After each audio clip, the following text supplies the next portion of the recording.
भारत सपूत YouTube channel पर आए हुए समस्त जिज्ञासु महानुभावों को पुनः साधुवाद करते हुए आज की इस प्रस्तुति को कुछ विशेष बनाने का प्रयास करते हैं। और आज की इस प्रस्तुति को विशेष बनाते हुए हम सांस के कुछ रोचक रहस्यों को आपके साथ साझा करने का प्रयास करते हैं, जिन्हें जानकर आप भी हैरान हो जाएंगे।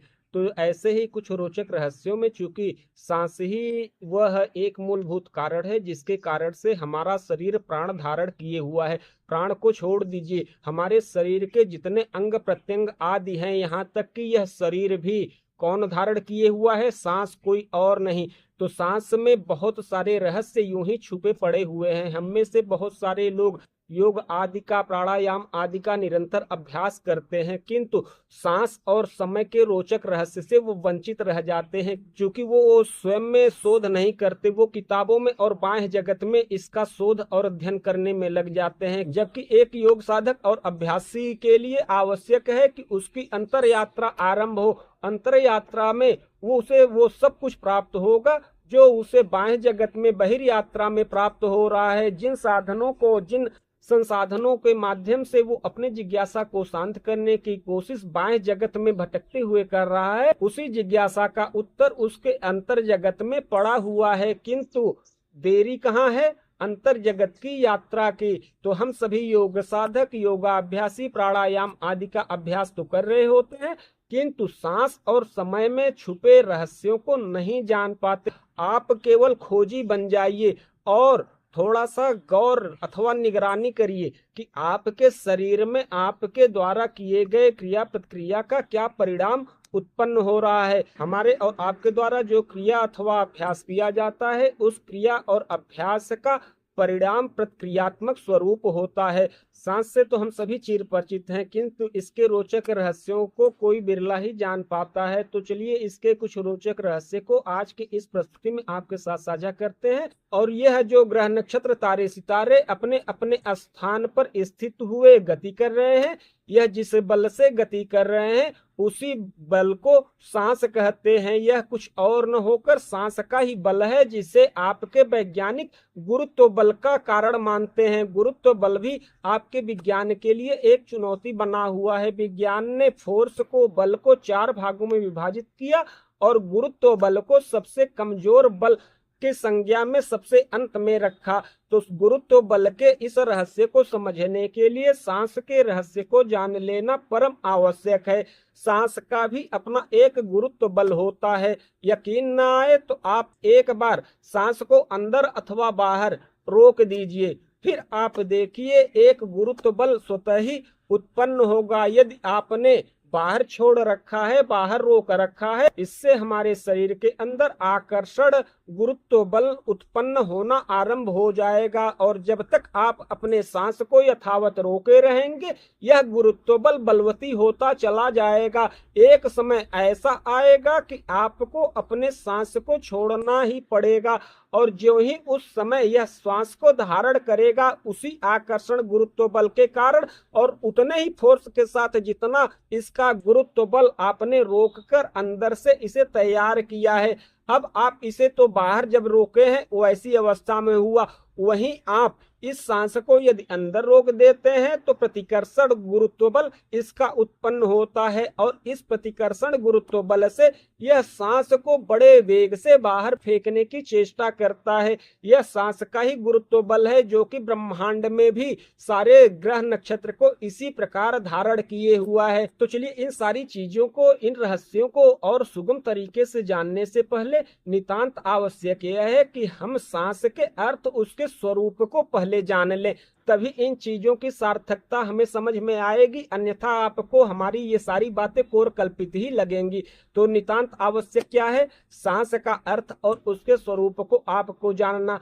सांस यानी एक खाली स्थान, एक रिक्त स्पेस। यह शरीर हमारा एक पार्टिकल यदि मान लिया जाए, क्योंकि हमारे संपूर्ण शरीर का जो स्ट्रक्चर है पार्टिकल का ही स्ट्रक्चर है। ब्रह्मांड के जितने भी पार्टिकल हैं, चाहे वो लिविंग पार्टिकल हो चाहे वो नॉन लिविंग पार्टिकल हो, सारे पार्टिकल में एक खाली स्पेस होता है। और उस खाली स्पेस को हम यदि आपको प्रतिशत में बताएं, जिसे कि आपका विज्ञान भी मानता है, किसी भी पार्टिकल में जो एक रिक्त अथवा खाली स्थान होता है वो 99.9% खाली ही होता है। बाकी जो भी कुछ भरे हुए हैं, वह बचे हुए स्थान में भरे हुए हैं। बाकी रिक्त स्थान जो है वो 90.9% है। इसे जानकर आप चौंकिएगा नहीं, इस बात को आपका विज्ञान भी स्वीकार कर चुका है।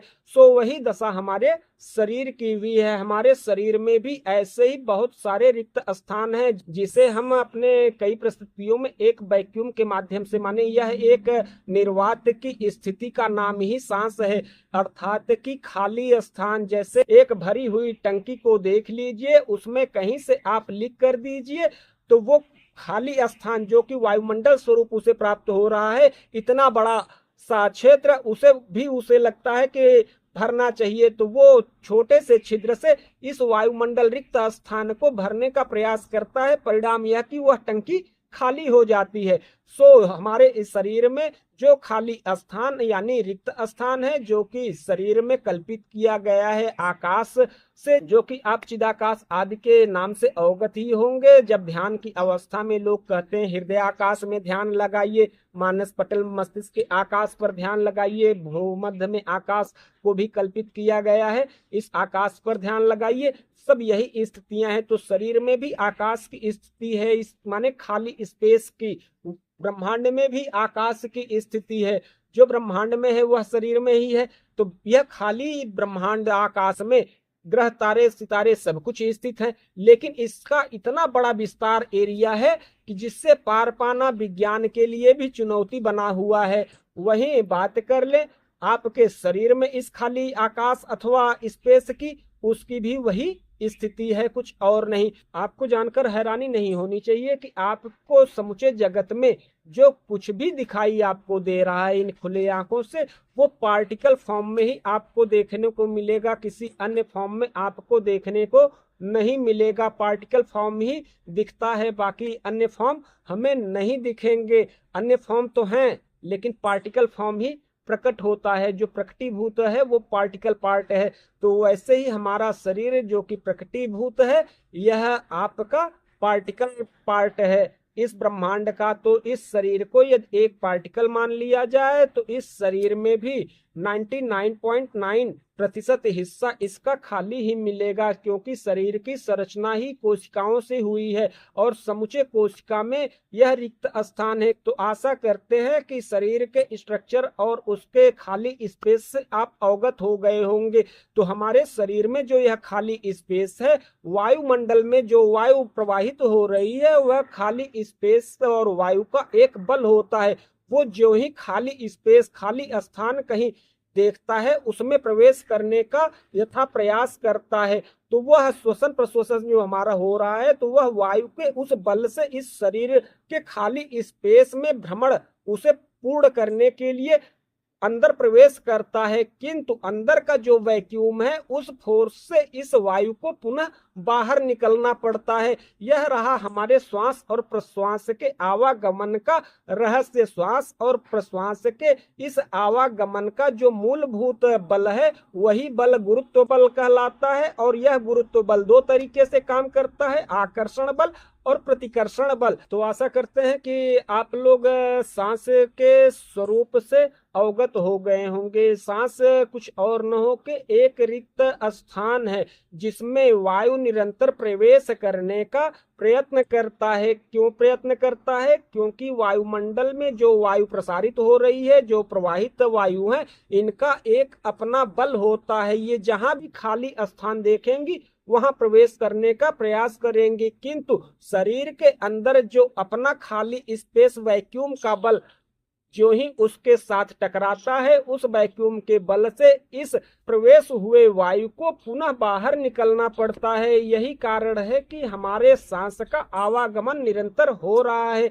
किस कारण से? गुरुत्व बल से। आपके विज्ञान के लिए भी बहुत सारी चुनौतियां हैं, जिन्हें सुलझाने में वो निरंतर प्रयासरत हैं। किंतु हमें आशा है एक समय ऐसा आएगा जब आपका विज्ञान गुरुत्व बल आदि को डिफाइन करेगा, तो वो इस गुरुत्व बल को सांस के रहस्य के साथ ही जोड़ेगा, किसी अन्य चीज से नहीं। यदि यह बात सही है कि जो हमारे शरीर में है वही ब्रह्मांड में है, अर्थात यह कि यत् पिंडे तत् ब्रह्मांडे, यदि यह बात सही है तो आप मान के चलिए कि यह जो ग्रह नक्षत्र तारे सितारे ब्रह्मांड में यथावत अपने अपने धुरी पे टिके हुए गति कर रहे हैं, इसका मूलभूत कारण कुछ और न होकर सांस का बल ही है, जो कि हमारे और आपके साथ लागू होता है। हमारा यह शरीर का मूलभूत कारण यह सांस है। हमारे शरीर के अंदर जो प्राण ऊर्जा स्थित है उसका मूलभूत कारण भी यह सांस ही है। हमारे शरीर के जितने अंग प्रत्यंग हैं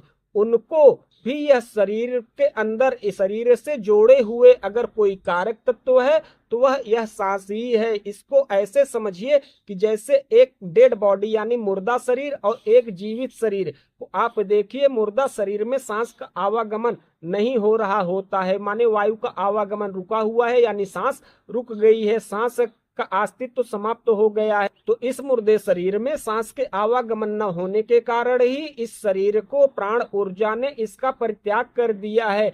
और 48 घंटे 72 घंटे और जैसे जैसे समय बढ़ती जाएगी वैसे वैसे इस मुर्दे शरीर का समूचा अंग प्रत्यंग अपने आप को सड़ाता गलाता चला जाएगा, माने नष्ट होता चला जाएगा। वहीं आप एक जीवित व्यक्ति को देखिए, इस सांस के आवागमन के कारण ही वो एक दीर्घजीवी होके जीवन और जगत का आनंद लेता है। तो आप भी आनंद लीजिए। इसी के साथ वाणी को विराम देते हुए प्रस्तुति में यहीं तक मिलते हैं किसी अन्य प्रस्तुति में, तब तक के लिए